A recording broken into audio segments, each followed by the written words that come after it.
I know we talked a lot about affordable keyboards, but I think this Freebird TKL by Keys for All definitely understood the assignment. Before we get started, this video is sponsored by Keys for All because they've been working with us for a while.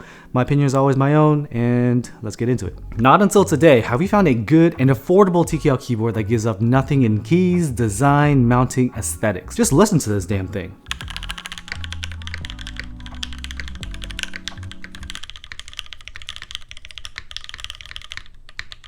All for $225 before tax and shipping. It's $251 shipped for me, includes Durock stabilizers too, so that's about $231 shipped if you assume Durock stabilizers are about 20 bucks. That's cheaper than the $335 shipped K80. That's cheaper than the $340 shipped KBD8X Mark II. That's cheaper than the round one of the Geon Frog at $373. That's cheaper than the $480 shipped of the Mr. Suit. That's pretty affordable. That's not cheaper, however, than the $167 shipped NK87. That board's a pretty banger price. This board right here has the internals that are similar to the Jane. You can get a budget Jane.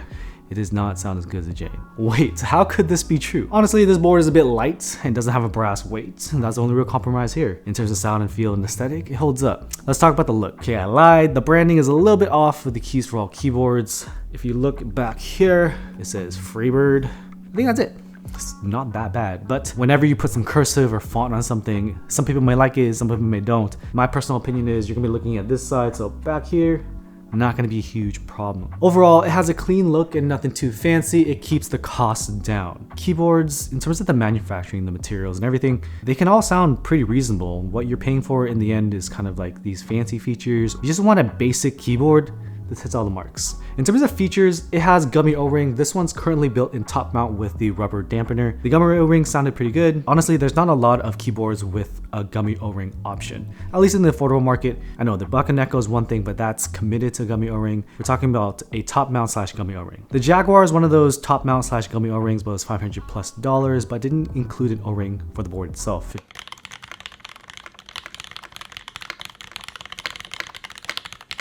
It includes Durock stabilizers to bring down the cost, as well as an interesting choice of case dampening, like I mentioned. This is some thick rubber, dude. It's like a tire. You know how sometimes people say, oh, it just sounds like foam because you put case foam in the case? Well, this didn't really sound like foam, so I think it really worked well. In terms of feel, the gummy O-ring is more flexible than the top mount. Of course, we know this. Is it as flexible as a flex cut half plate keyboard? Nah, but there's some give. So if you really want a bouncer typing experience, you can go with that. I personally love gummy O-ring mount, but this is a gummy O-ring mount, top mount, two-piece board, so the gummy O-ring is a little bit less flexible than the drop-in O-ring board like the Unicorn or the Bakaneko. In terms of sound, the gummy O-ring sounds so good, but I think the top mount with the rubber dampener sounds a little bit more full.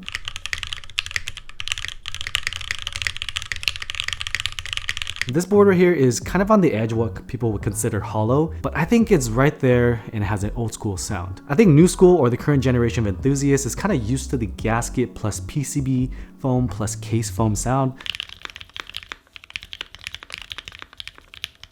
So anything short of that sounds hollow. I don't think this is distracting in terms of hollowness, but it does sound different than a PCB foam and case foam keyboard. This is up to your preference, of course, but I personally have gotten tired of that full sound that has lots of notes of poron and foam, or tape and silicone and PE foam. Enough.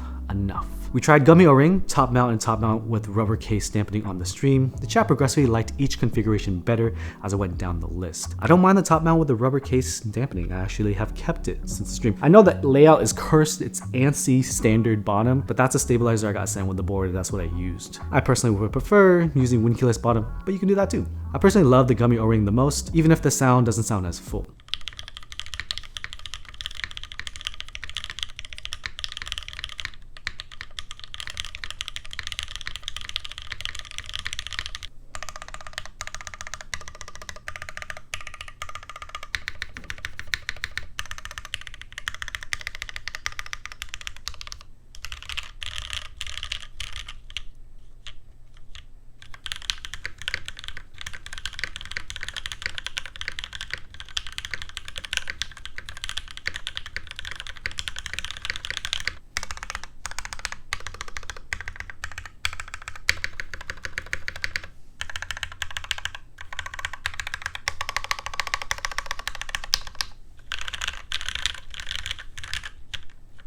In terms of value, The value of this board is crazy. We're talking about $100 cheaper than its competition. Of course, we're losing a brass weight, and we don't have the aesthetic of the frog or the suit, which is pretty fancy, but still, some of us just want a no-frills board focused on the sound and feel. I can vibe with that. And that's just what this is. Unfortunately, due to chip shortages, the price of this will go up after the group buy. The group buy price is still set, and KFA usually plans on running their boards in stock after the GB. So don't fret if you can't buy right now, but do know that if you wait for the in stock, the price will go up a little bit. I know right now it's kind of hard to buy keyboards because after Christmas, we spend a lot of money on our loved ones. What don't I like about this keyboard? Well, the font engraving right here, it's not my favorite. It's also light, it doesn't feel too heavy. It's 54 ounces, 3.3 pounds, pretty light, 1.5 kilos. Feel like a 65% with the weight probably feels just about the same weight. I think it feels balanced with the larger size of a TKL. I also don't like the hot swap north facing switches. Okay, cool. So the full R shift is north facing. Amazed. I'm not amazed. Namely on the spacebar, but I didn't hear any issues with my cherry profile keycaps, but something to keep in mind. Would I recommend this keyboard? Hell yeah. For 6%, we typically recommend the Bakaneko because it's only $130 before shipping. The value of this board is crazy. $225 for a TKL. Normally you only see that price with a smaller keyboard like a 60% or a 65%. For a TKL, they typically run closer to 300 plus. As you can see by the pricing of the other boards. They really knocked it out of the park with the budget aspect of this board. And thanks to my chat, KFA was in the stream and chat was asking if I get to keep the board, and we kind of begged KFA to let me keep it. Typically we send it back, but I'm gonna use this one. It's definitely a good solid work board for me. So what's special about this board? I personally didn't like the Frog spacebar or the Mr. Suit spacebar.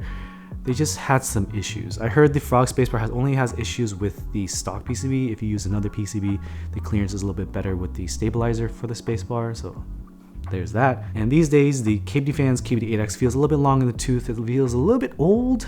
And in regards to how this compares with my K80, I gave my K80 away, so this TKL is a solid all-arounder for a budget boy like me. I've been using it whenever I don't play FPS, because you gotta get them flicks, alright? But at the end of the day, I just love good cheap shit, alright? Thanks for watching, I'll see you in the next one. Peace.